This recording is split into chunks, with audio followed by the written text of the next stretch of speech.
Jansurya news. सत्य, विश्वास, जनतेचा आवाज. नुरानी मस्जिद परिसरात डीपीच्या वायरला आग. कर्मचाऱ्यासह अधिकाऱ्यांचा सुद्धा नागरिकांच्या फोनला नो रिस्पॉन्स. नागरिकांच्या सुरक्षेचा प्रश्न ऐरणीवर असताना महावितरणचा भोंगळ कारभार पुन्हा चव्हाट्यावर.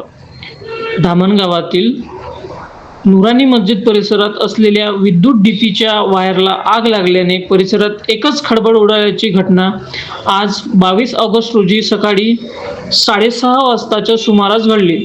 विद्युत तारांना आग लागल्याची गंभीर घटना घडल्यानंतरही संबंधित महावितरणच्या अधिकाऱ्यांना व कर्मचाऱ्यांना फोन केला असता त्यांनी फोन उचलला नसल्याचा आरोप नागरिकांकडून करण्यात येत आहे.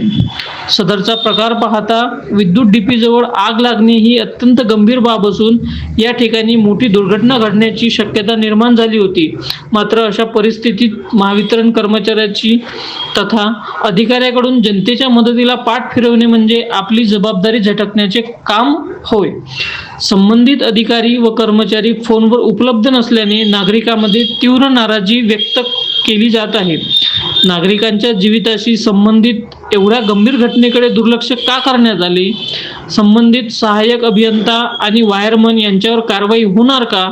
या प्रश्नाची उत्तरे महावितरण प्रशासनाने देणे गरजेचे ठरले आहे.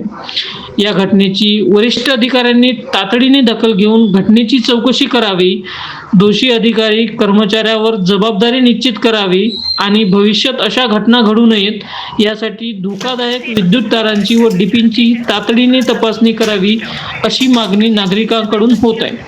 महावितरण प्रशासन आता या गंभीर प्रकाराकडे काय भूमिका घेते आणि संबंधितांवर कोणती कारवाई करते याकडे परिसरातील नागरिकांचे लक्ष लागले आहे. नवनवीन आणि ताज्या घडामोडी बघण्यासाठी आजच जनसूर्या न्यूज चॅनलला सबस्क्राईब करा.